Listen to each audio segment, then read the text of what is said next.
So again, there are some resources, but I wanted to show you this this image again. So depending upon where you're located, you can contact that regional fair director for information.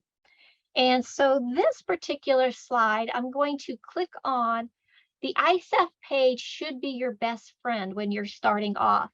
And so when you go to the International Science and Engineering Fair homepage, you're going to want to scroll down, scroll down, scroll down, all the way to these two links here. Now, this one, the rules and guidelines, this tells you, you can, if I pull it up as a PDF, it tells you what I tell my students. So I teach a class called Judging You, a practicum in science fair.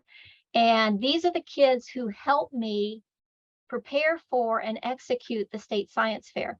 And I tell them, I said, if you have trouble sleeping at night, you need to read this document.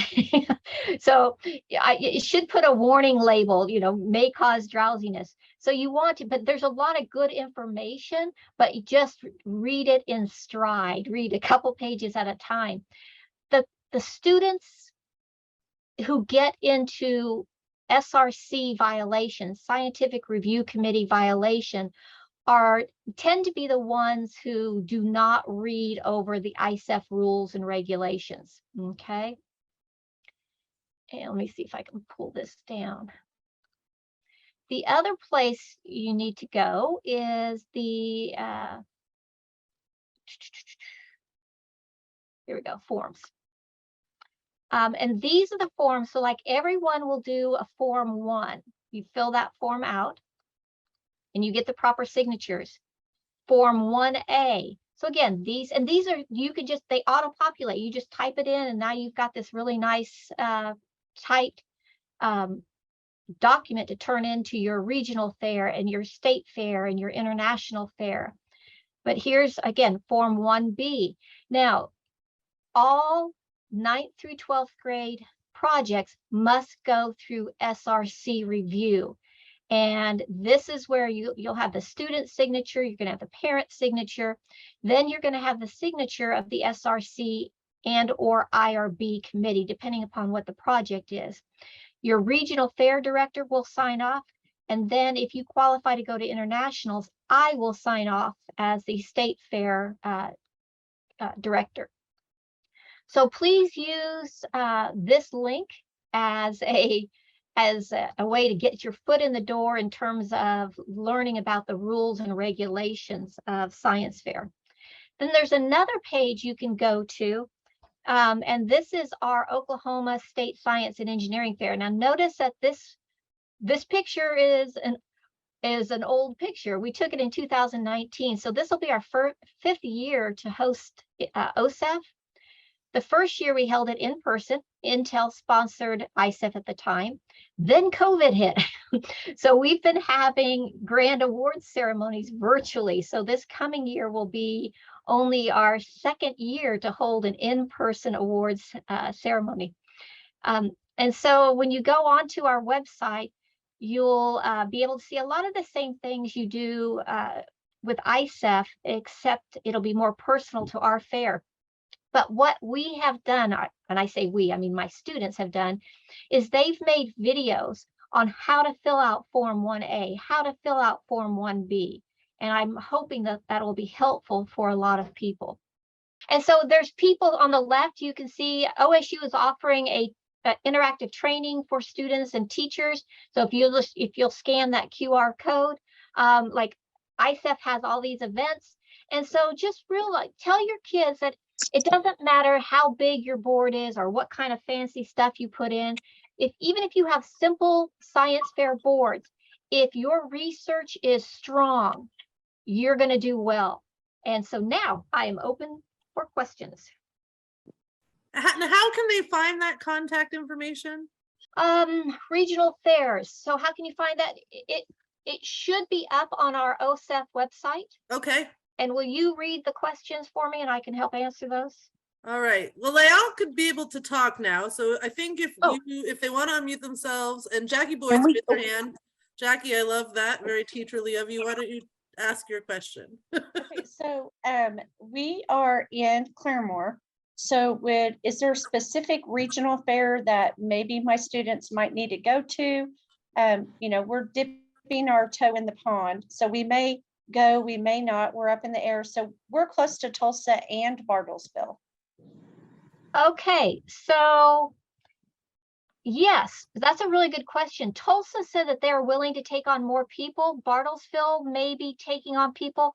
Bartlesville is sponsored. They get their funding from within Bartlesville. So sometimes they don't accept a lot of outside people, but that fair director has been super gracious in allowing people to come to Bartlesville.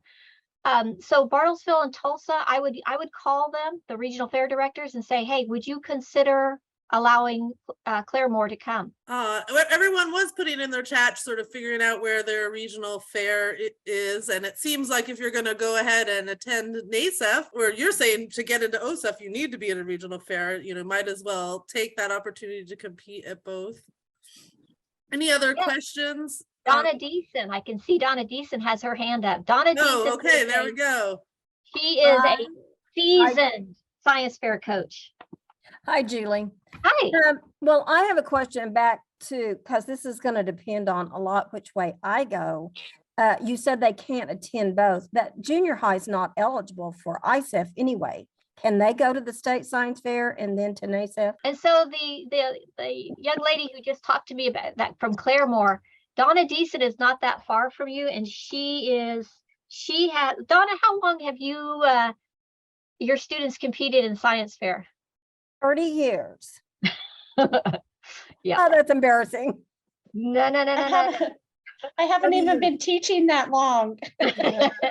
Yeah, it is so rewarding. It is work. It is work, but it's so rewarding.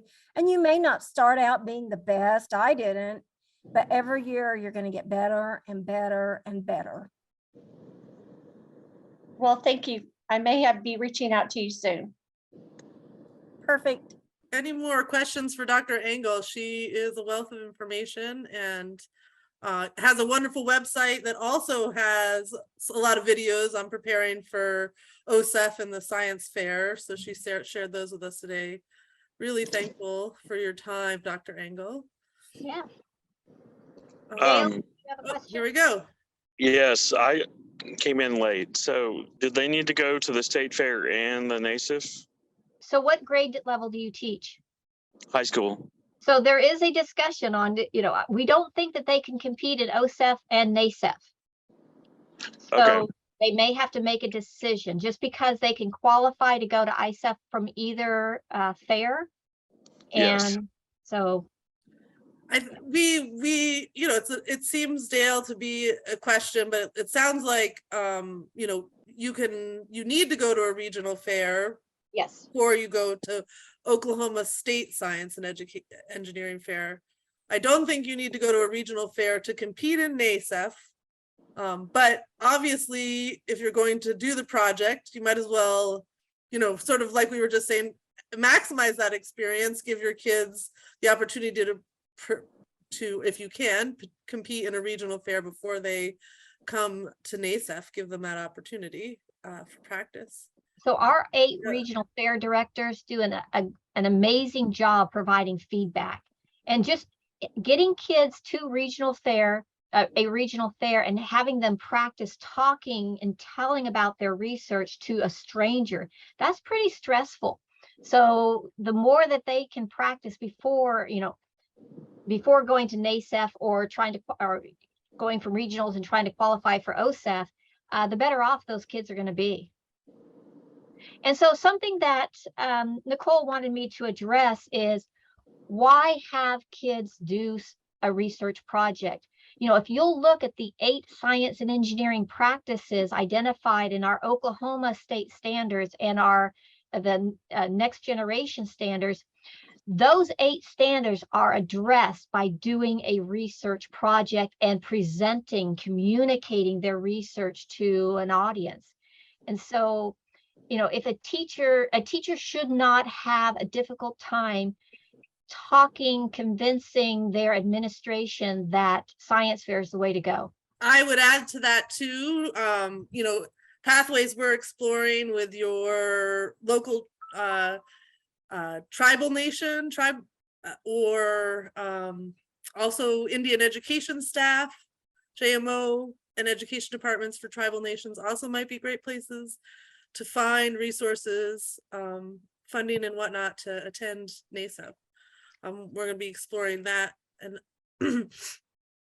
actually inviting tribal leaders and education leaders, education department directors to consider that. So I really appreciate Dr. Engel's time. Her information is available on the website, and I like to make these the quick 30 minutes. So again, we started a minute late, and again, we're going to end in a minute, and I hope everyone has a great day. And again, thank you, Dr. Engel, for your time today.